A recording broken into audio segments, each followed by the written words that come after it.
Federalny Sluzhba Bezopasnosti is the Russian name of the Federal Security Service.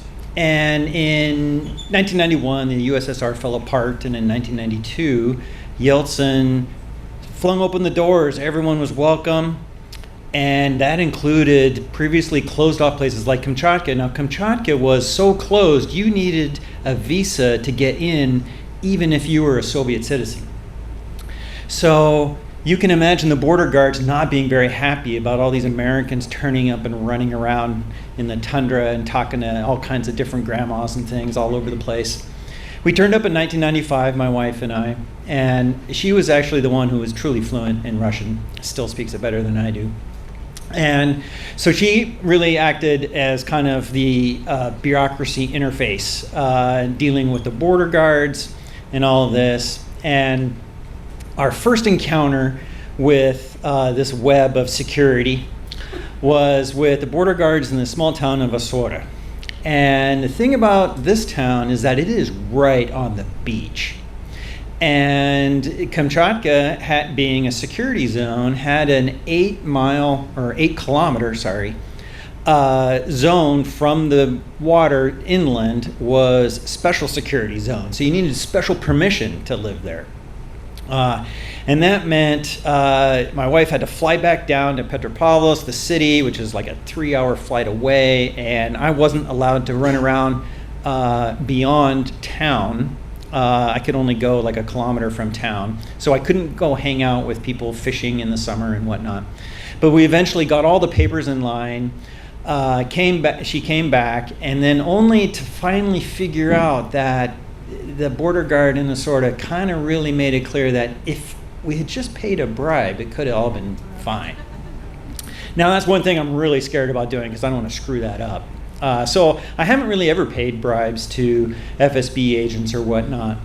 And I can't say I really cooperated with them, although I have done things that they've asked. One of my first sort of scary encounters with the FSB was a couple years later in my second trip. I was really going all over the place, and I went to a town that was like the Kamchatka of Kamchatka. It was really the edge of nowhere. No regular transport there. I caught a helicopter, I kind of talked about this before, to Paren. And then from Paren, I got a motorboat upriver to Upper Paren, which is outside of the Kamchatka area in Magadan. So I crossed this border.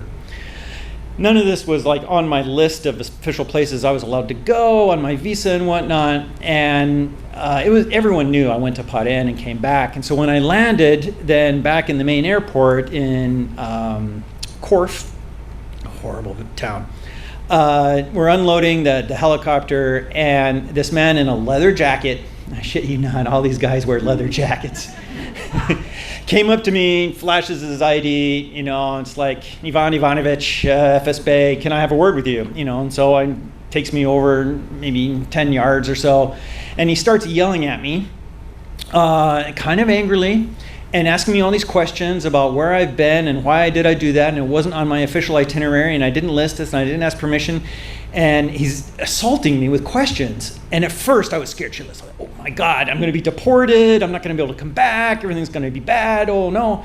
But then I realized, oh no, wait, he's not waiting for me to answer any questions. He just needs to chew out the American, tick the box, and go on about his way. So then I could kind of calm down, and I, groveled and apologized, and it was fine. Now, the actually truly scary FSB agents are the ones that are friendly. And there was another guy who, also wearing a leather jacket, called up my hostess and asked, oh, can you send the American down? We want to have a chat. Not ask questions, have a chat. And so then he's asking me, so what are you up to? Who are you talking to? What are you interested in? And then I just went into folklorist mode, because there's nothing safer than talking to the grandmas about folklore. No one cares about that shit. I didn't mention I was interested in ethnic politics and the way the youth are transforming their traditions into a modern traditions and all this kind of stuff. I said, oh yeah, I talk to the grannies, I get folklore, I get stories about Raven on this and that and the other thing.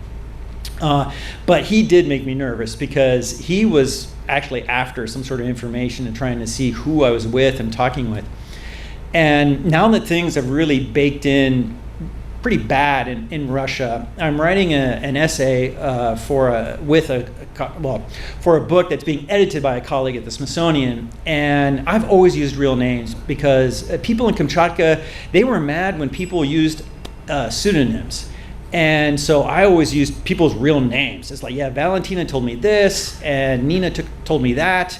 And then when I went back and they said, oh yeah, I saw your name and my name in your book. That's great. Thank you, Alex. But this time, I'm supposed to use only pseudonyms.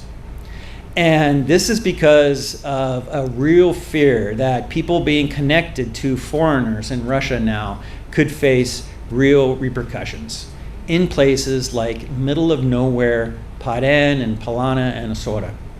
So I'm using WhatsApp because it's encrypted on both ends. I continue to chit chat with my friends in Kamchatka, but really kind of heartsick that I never know when I'll ever be able to see these people again. Thanks.